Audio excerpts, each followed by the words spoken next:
최근에 어떤 분과 신앙 상담을 하였습니다.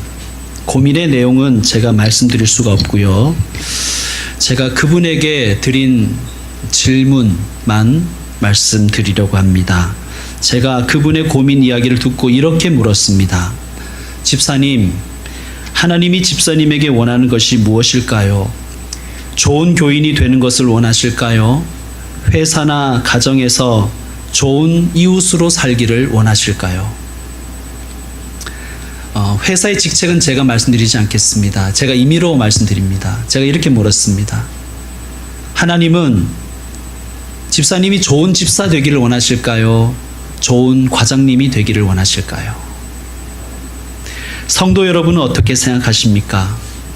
우리의 신앙함의 목적, 우리가 신앙 훈련의 목적, 우리가 신앙 양육의 목적이 좋은 교인 되는 것입니까? 아니면 좋은 이웃이 되는 것입니까? 제가 결론적으로 그분에게 말씀드렸습니다. 하나님은 당신이 회사에서 부하 직원들에게 롤모델이 되는 그러한 사람 되기를 원하실 것입니다. 오늘 본문에는 안디옥 교회에서 있었던 일을 소개하고 있습니다. 안디옥 교회는 유대인과 이방인들이 함께 섞여 있는 교회였습니다. 이 교회에 예루살렘으로부터 한 무리의 유대인들이 찾아왔습니다. 이 사람들은 아마 바리새파 사람들이었던 것으로 추정됩니다. 이 사람들이 이방인으로서 그리스도인 된 사람들에게 이렇게 가르쳤습니다. 그것이 1절에 나와 있습니다. 뭐라고 가르쳤냐면 너희가 모세의 법대로 할례를 받지 아니하면 능히 구원을 받지 못하리라. 그렇게 가르쳤습니다. 이방인들도 유대인처럼 할례를 받아야만 구원을 받을 수 있다는 그러한 말이죠. 유대인들의 사고 체계를 잠시 말씀드리겠습니다. 유대인들은 이렇게 생각했습니다. 아니, 이렇게 믿었습니다. 이 세상에는 딱 두 부류의 사람이 존재한다. 유대인과 이방 죄인. 그 중에 누구만 구원받을까요? 유대인만 구원받습니다.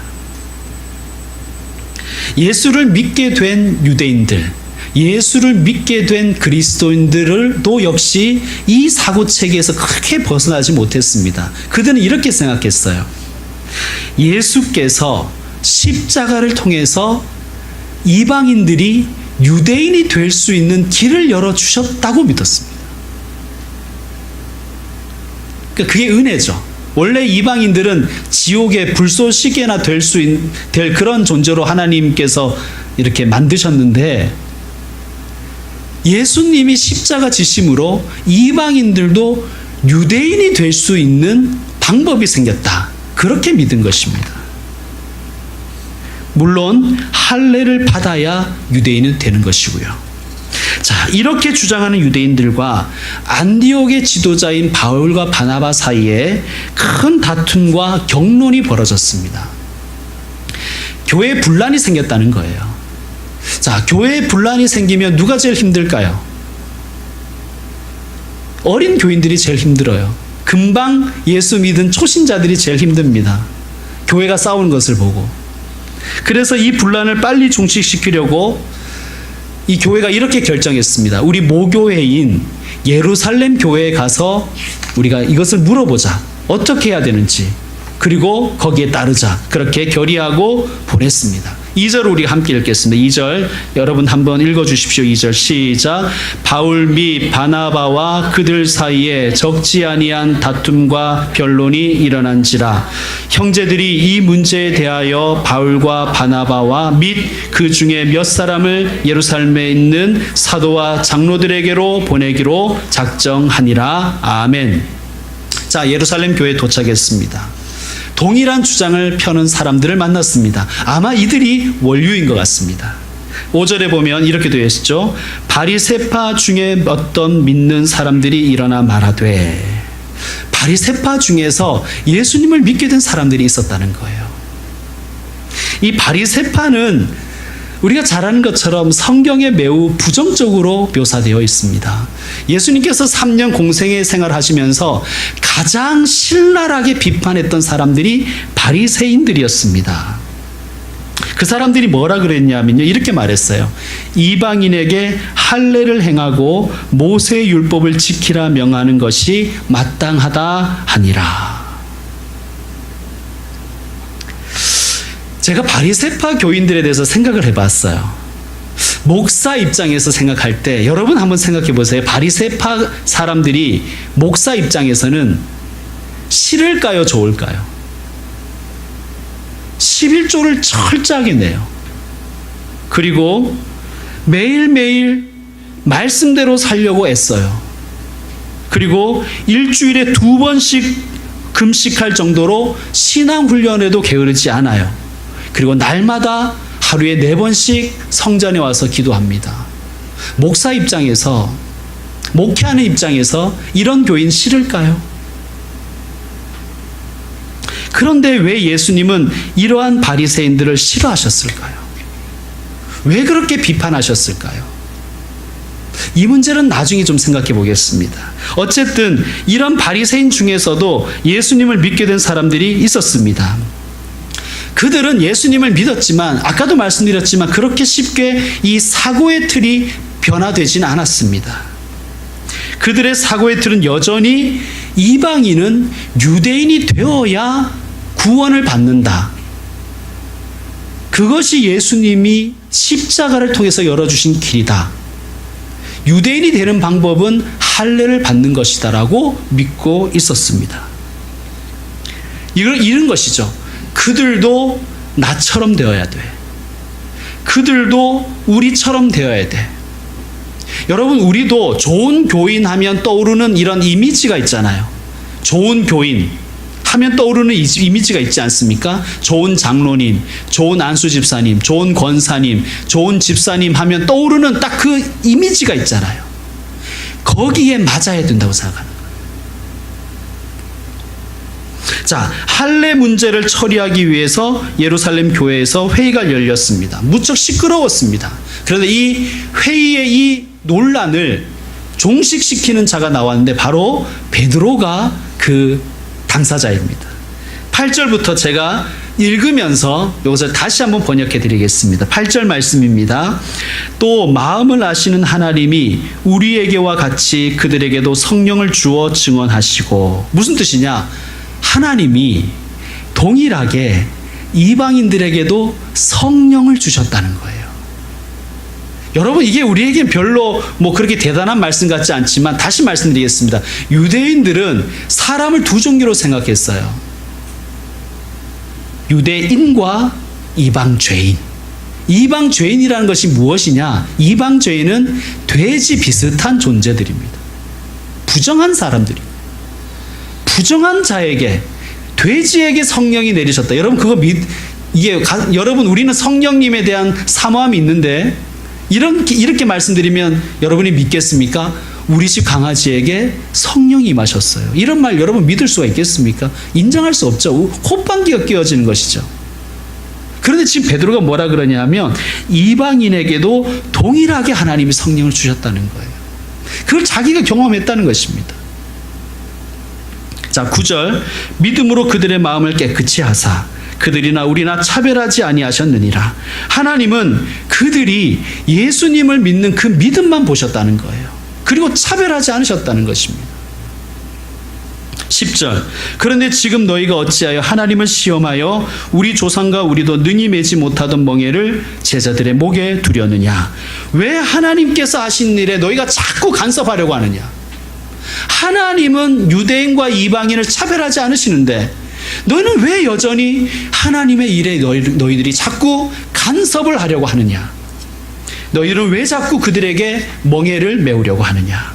11절 말씀 함께 읽겠습니다. 시작. 그러나 우리는 그들이 우리와 동일하게 주 예수의 은혜로 구원받는 줄을 믿노라 하니라. 아멘. 유대인들이나 이방인들이나 모든 자들은 주 예수 그리스도의 은혜로 구원을 받는 것임을 우리는 믿노라. 그렇게 결론을 내립니다. 유대인이 되어야 구원을 받는 것이 아니라 오직 주 예수 그리스도의 은혜를 믿는 자들은 구원을 받는다는 것입니다. 그러므로 이것은 무슨 뜻이냐면 유대인은 주 예수 그리스도를 믿는 유대인으로 살면 되고 이방인은 주 예수 그리스도를 믿는 이방인으로 살면 된다는 뜻입니다. 엄청난 선언이죠. 자, 여기서 옆으로 조금 새는 것 같지만 믿음 생활한 지 얼마 안 되는 분들, 초신자들을 위해서 할례가 무엇인지에 대해서 잠깐만 설명하겠습니다. 할례가 뭐냐 이거죠. 여러분, 인류의 조상이 누구죠? 아담이죠. 이스라엘의 조상은 누구입니까? 아브라함입니다. 그럼 우리와 아브라함의 관계는 어떻게 되죠? 우리는 아브라함을 우리의 믿음의 조상으로 믿습니다. 이걸 여러분 잘 정리하셔야 됩니다. 자, 아브라함이, 이거 상식입니다. 성경 상식. 아브라함이 몇 세의 아들을 낳습니까? 100세? 86세? 자, 그렇다면 하나님이 아브라함에게 내가 너에게 아들을 주겠다라고 약속하신 것이 아브라함이 몇 세 때 약속을 하셨는데 혹시 아십니까? 75세에 약속하셨습니다. 75세에. 자, 75세 된 아브라함에게 하나님께서 내가 너에게 아들 주겠다 했을 때 아브라함이 믿었을까요? 안 믿었을까요? 이게 반반이었던 것 같아요. 긴가민가 했던 것 같아요. 아브라함에게는 그 능력이 조금 있었던 것 같아요. 그런데 자기 부인 사라는 불임의 여성이었습니다. 그것도 65세 된 불임의 할머니였습니다. 기다리고 기다렸어요. 한 몇 년을 기다렸냐 하면 10년 정도를 기다렸습니다. 10년 기다렸으면 많이 기다린 거잖아요. 하나님이 너에게 아들 주겠다. 언제 주겠다는 얘기는 안 하시고 아들 주겠다고 했는데 10년 동안 안 주셨어요. 아브라함 나이 85세에 아브라함이 어떤 일을 했냐 하면 첩 하가를 통해서 이스마엘을 낳습니다. 86세 때. 그런데 이 일에 대해서 하나님이 아브라함을 엄청 야단치셨어요. 너는 왜 내 약속을 믿지 않느냐? 나는 너와 사라 사이에 아들을 준다고 약속했던 것이다. 너 왜 이렇게 내 말을 믿지 않냐? 하면서 또 약속을 주시는 거예요. 내가 너로 큰 민족을 이루게 하겠다. 아니, 큰 민족을 이룰 정도가 아니라 여러 민족의 아비가 되게 하겠다 하시면서 그 이름도 바꾸어 주시고 너와 너의 자손들에게 이 가나안 땅을 다 주겠다. 땅도 약속해 주시면서 한 가지 그들이 해야 할 일을 말씀하시는데 그게 뭐냐 하면 할례를 받으라고 얘기하시는 거예요. 너와 너의 아들과 너의 모든 가문의 사람들은 대대로 할례를 받아야 된다라고 말씀하셨어요. 할례가 뭐냐 하면 포경수술 같은 것입니다. 남자의 포피를 잘라내는 거예요. 자, 몸에다가 왜 표시를 낼까요? 이 할례의 의미는 몇 가지가 있어요. 몇 가지가 있는데 고대 근동에는요, 두 사람 사이에 약속을 하면 어떤 그 다음에 이 약속을 반드시 지키겠다는 의미로 어떤 행위를 하냐면 동물을 잡아서 반을 갈라둡니다. 예를 들면 소나 양이나 염소를 잡아서 반을 갈라서 놔두고 두 사람이 왔다 갔다 해요. 이게 무슨 뜻일까요? 내가 이 약속을 지키지 않으면 이 동물처럼 잘라져도 좋다, 이런 뜻입니다. 그것을 하나님께서 아브라함과 약속하시면서 아브라함의 몸에다가 표시를 내셨어요. 이 무슨 뜻이냐? 내가 이 약속을 지키지 않으면 내가 두 동강이 나도 좋다, 이런 뜻입니다. 이 놀라운 약속이죠. 아니, 하나님이 인간과 약속을 하시면서 그냥 믿어 이래도 되는데 내가 이 약속 안 지키면 내가 죽어도 좋다라고 얘기를 하시는 거예요. 이 놀라운 약속이죠. 일단 할례는 또 어떤 의미가 있느냐? 할례는 이런 뜻이에요. 이 포피의 일부를 잘라낸다는 것은 어떤 의미냐 하면 너의 생식 능력은 끝이 났다, 이런 뜻입니다. 너는 생식 능력이 없다. 내가 너에게 은혜로 아들을 주겠다, 이런 뜻입니다. 그러니까 아브라함의 생식 능력을 하나님께서 키워주셔서 아들을 주신 것이 아니라 하나님이 약속을 지키시기 위해서 아들을 주셨다는 거예요. 그래서 99세의 할례를 아브라함이 받고 100세의 이삭을 낳습니다. 그러므로 이삭을 성경은 이렇게 표현해요. 약속의 자손, 은혜의 자손. 그러니까 아브라함의 생식 능력으로 낳은 아들이 아니라, 아브라함의 능력으로 낳은 아들이 아니라 오직 하나님의 은혜로 낳은 아들인 것을 선포하는 거예요. 자, 이스라엘 민족이 대대로 할례를 받으면서 뭘 기억해야 될까요? 자, 이렇게 되면 뭘 기억해야 될까요? 하나님의 은혜를 기억하는 거예요. 아, 나의 능력으로 사는 것이 아니라 하나님의 은혜로 내가 살아가는구나. 하나님은 나에게 주신 약속을 반드시 지키시는구나. 그 믿음으로 살아가는 것이 할례 받은 사람들의 자세입니다. 자, 이제 감이 오십니까? 그런데 이게 이제 세월이 지나가니까 내용은 다 없어지고 형식만 남은 거예요. 그들은 하나님의 은혜를 기억한 것이 아니라 이 할례가 이방인과 이스라엘을 차별하는 그러한 수단이 되어버린 거예요. 난 할례 받았다? 넌 못 받았지? 나만 구원받는다? 넌 지옥 가. 이렇게 나와 이방인들을 구별하고 차별하는 도구가 되어버렸다는 것입니다. 그리고 더 심각한 문제는 뭐냐 하면 할례로 다 퉁치려고 했던 거예요. 할례 받는 것으로 다 퉁쳐버렸다는 거예요. 할례만 받으면 된다고 생각한다. 그들의 삶이 어떠든지 간에 개차반이든지 양아치든지 간에 할례만 받으면 하나님 백성 되고 천국 간다고 생각한 거예요. 아무리 삶이 엉망이라도 기도만 열심히 하고 성경 많이 읽으면 된다고 생각했던 거예요. 예수님이 바리새인들을 신랄하게 비판하셨다는 것은 바로 이 지점에 있는 거예요. 바리새인들이 하는 종교 생활을 나무라신 게 아니에요. 바리새인들은 목사 입장에서는 꽤 괜찮은 교인들입니다.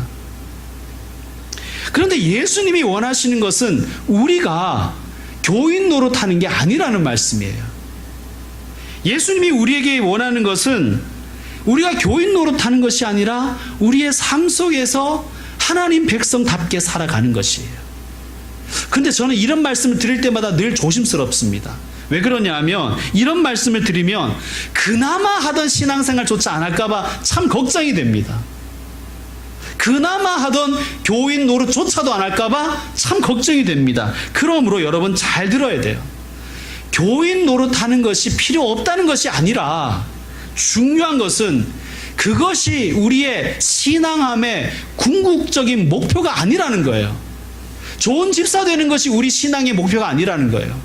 좋은 권사 되고 좋은 장로 되고 좋은 목사 되는 것이 우리 신앙함의 목표가 아니라는 말씀입니다.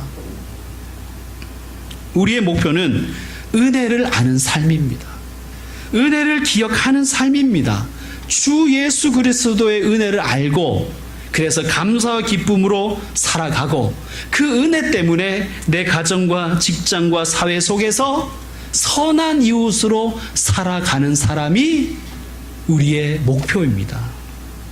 독실한 신자 되는 것이 목표가 아니라 선한 이웃이 되는 것이 우리의 목표라는 말씀입니다.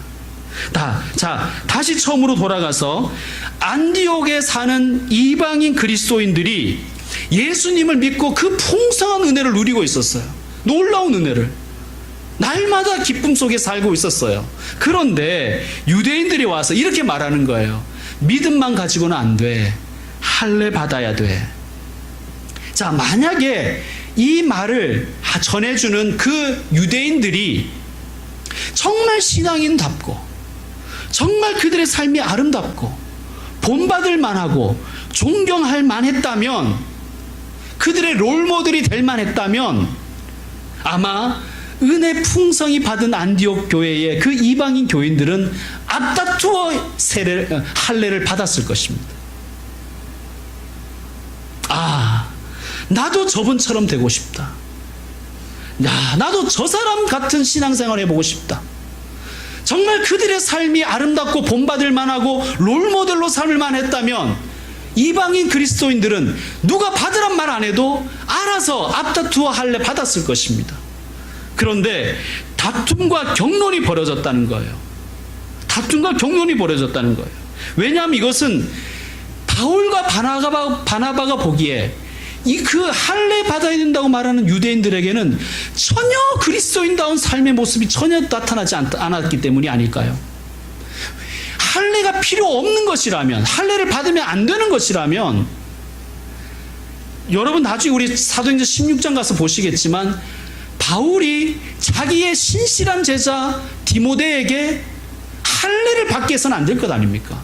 16장 3절에 가면 디모데에게 바울이 할례 받게 합니다. 할례가 정말 나쁜 것이라면 어떻게 자기 제자에게, 신실한 디모데에게 할례 받게 했겠습니까? 그러므로 여기에서 중요한 것은 할례 자체가 문제가 아니라 할례를 받고 할례를 받아야 된다고 주장하는 그들의 삶이 전혀 그리스도인답지 않았다는 거예요. 선한 이웃이 아니었다는 거예요. 할례는 이런 뜻입니다. 내가 하나님 백성으로 헌신하며 살겠습니다. 하나님의 은혜를 기억하며 살겠습니다라는 표시입니다. 표시. 어떻게 보면 매우 신앙의 궁극의 훈련입니다. 혹 직장이나 사회에서 고난을 받고 계십니까? 무시당하고 계십니까? 그럴 때 여러분 어떤 생각을 하셔야 되냐 하면요, 내가 더 성경 보고 더 기도해야지. 자꾸 이렇게 가지 마십시오. 그게 필요 없다는 말씀으로 듣지 마시고, 자, 직장에서 문제가 있어요. 사회에서 어려움을 겪고 있어요. 그럴 때 여러분이 결단할 것은 무엇이냐면, 더 성경 보고 더 기도해야지가 아니라 나는 정말 선한 이웃인가를 점검하십시오. 나는 그들에게 본받을 만한 과장인가? 나는 그들에게 본받을 만한 교사인가를 점검하십시오. 어떤 문화사역자가 이렇게 말씀하시더라고요. 사람들이 왜 교회에 다니는 사람들을 싫어하는지 아시는가? 이제 모른다 그랬습니다. 그러니까 그분이 이렇게 말씀하셨어요. 교회에 다니는 사람들이 술을 마시지 않아서 싫어하는 게 아니라 안주값조차 내지 않으려고 하기 때문에 싫어한다는 거예요. 같이 술자리에 있어서 비록 내가 술은 안 먹었다 할지라도 내가 안주를 집어먹었으면 안주값이라도 내야 되지 않습니까? 그런데 교회 다니는 사람들이 나는 술을 안 먹었다는 이유로 그 분위기에 동참조차 하지 않으려고 한다는 거예요. 나눔조차 가지지 않으려고 한다는 거예요. 술 먹는 사람들과 함께. 여러분, 술 안 먹어도 술값 내줄 수 있는 거잖아요. 실현당한 친구 있으면 콜라 먹고 취해줄 수 있는 거잖아요. 그런데 우리는 자꾸 내 것만 챙기지 선한 이웃이 되려고 하지 않는다는 거예요. 여러분, 할례를 받았느냐 안 받았느냐, 세례를 받았느냐 안 받았느냐가 중요한 것은 아니라고 생각합니다. 그렇다고 해서 안 받아도 된다는 말씀 드리려는 게 아니에요. 받으셔야죠. 세례 받으셔야 되고 훈련 받으셔야 되죠. 기도하고 말씀 훈련 받아야죠. 그러나 그게 목표가 아니라는 거예요. 내 삶에서 선한 이웃이 되는 것입니다. 여러분, 예수 믿고 구원받았다는 것은 자유와 해방을 경험한다는 뜻입니다.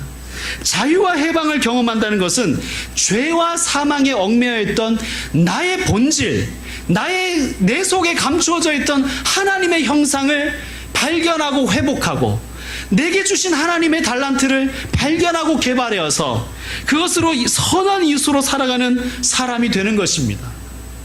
그래서 기독교에서 뭐라 그러냐 하면 직업 소명이라고 하는 거예요. 직업이 내게 주신 소명이다. 지긋지긋한 맞벌이가 아니라 그 직업이 내게 주신 소명이라는 거예요. 교회에서는 목사 노릇하지만 여러분들은 세상 속에서 여러분의 분야에서 거기에서 하나님의 사람으로 살아야 된다는 뜻입니다. 그게 안 되니까 자꾸 교회에서만 교인 노릇하려고 하죠. 문제가 있을 때 더 교인스러워지려고 하지 마시고 문제가 생기면 좀 더 인간다워지십시오. 문제가 생겼을 때 자꾸 종교적인 그 어떤 습관으로 해결하려고 하지 말고 선한 이웃이 되고 있는가를 점검하십시오. 나는 과장으로서 내 부하 직원을 이끌어주고 있는가? 아니면 나만 챙기는가? 나만 승진하고 나만 돈 많이 벌고 이런 것만 챙기는가? 아니면 적어도 내가 거느리는 내 직원들은 그 삶이 윤택할 수 있도록 내가 도와주고 있는가? 그게 참 그리스도인 아니겠습니까? 이제 말씀을 마무리하겠습니다. 여러분, 우리의 목표는 좋은 교인 노릇하는 게 아닙니다. 어떤 유명한 가수가 있었습니다. 그는 매우 독실한 기독교인이었습니다. 그는 언제나 하나님께 영광을 입에 달고 살았습니다. 무대에 서기 전에는 늘 기도하는 모습을 카메라에 보여주었습니다. 철저히 11조 바친다고 날마다 간증했습니다. 그런데 그랬던 그가 병역을 기피하기 위해 미국 시민권을 획득하고 대한민국의 국적을 버렸다는 그런 의혹을 받고 있습니다. 그래서 대한민국은 그의 입국조차 허락하지 않습니다. 그 사람은 아직도 우리나라에 들어오지 못하고 있습니다. 그는 언제나 이렇게 얘기했어요. 자기는 군대를 반드시 가겠다고, 해병대로 가겠다고. 참된 신앙이 무엇일까요, 여러분? 참된 신앙은 좋은 교인이 되는 것이 아니라 약속을 지키는 사람이 되는 것입니다. 미국 시민권 얻은 것 자체가 뭐 문제겠습니까? 시민권 얻을 수 있죠. 대한민국 국적 포기한 것이 뭐 그리 큰 문제겠습니까? 이 글로벌 시대에 대한민국 국적 버릴 수도 있죠. 뭐 이 국수주의라고 살 필요는 없지 않습니까? 그런데 그가 날마다 공인했듯이 나는 군대를 가겠다. 대한민국 남자는 군대를 가야 된다. 해병대로 가겠다. 그렇게 약속하고 했던 사람이 너무나 쉽게 자기 국적을 버리고 미국 국적 취득했다는 사실에 사람들이 분노하는 것 아닙니까? 여러분, 우리는 손해를 좀 보더라도 내가 한 약속을 지키는 사람이 정말 하나님이 원하는 사람인 걸 알아야 되는 거예요. 다른 사람에게 손해 끼치지 않는 정도를 넘어서 남에게 유익을 주는 선한 이웃이 되어야 됩니다. 내 권리만 챙기는 사람이 아니라 내가 져야 될 의무를 다하는 민주시민으로 살아가는 것이 우리의 궁극의 목적입니다. 민주시민 되는 게 목적이에요. 좋은 장로, 좋은 권사 되는 게 우리의 목적이 아니라 대한민국 국민으로서 민주시민이 되는 것이 우리의 목적이어야 됩니다. 그게 교회 교육의 목적이어야 됩니다. 사랑하는 성도 여러분, 하나님은 이방인이 유대인 되는 걸 원하지 않았습니다. 이방인이 이방인 사회에서 선한 이웃으로 살기를 원하셨습니다. 우리에게도 적용됩니다. 하나님은 우리가 좋은 부하 직원 되기를 원하십니다. 좋은 상사 되기를 원하십니다. 사랑하는 성도 여러분, 좋은 사장님이 되십시오. 좋은 선생님이 되십시오. 좋은 운동 강사가 되십시오. 다른 이가 닮고 싶고 롤모델로 삼을 만한 그런 부장님이 되십시오. 이것이 우리의 목표요, 성공이어야 합니다. 아까 집사님께서, 조영석 집사님이 이제 그런 멘트를 하셨죠. 찌짐 얘기하셨잖아요. 부침개. 찌짐은 사투리입니다. 오해하지 마십시오. 저는 제가 못해서 그렇지 날마다 저도 부침개 구워서 전도하고 싶습니다. 저는 그런 거 싫어하는 게 절대 아닙니다. 전 날마다 할 수만 있으면 부침개가 아니라 뭐 피자도 굽고 뭐 갈비도 굽고 다 하고 싶어요. 근데 여러분, 부침개를 주고 갈비를 구워주고 뭐 차를 나눠주고 하는 거 다 좋은데요. 우리 교회 앞에서 해도 상관없어요. 뭐 우리 교회 앞에서 해서 내가 뭐 남의 장사집 앞에서 왜 전도 이런 게 짜증나는 게 아니에요. 뭐가 제가 짜증나냐 하면, 솔직히 말하면 부침개를 막 흘렸는데 안 치우고 가더라고요. 무슨 말인지 아시겠죠?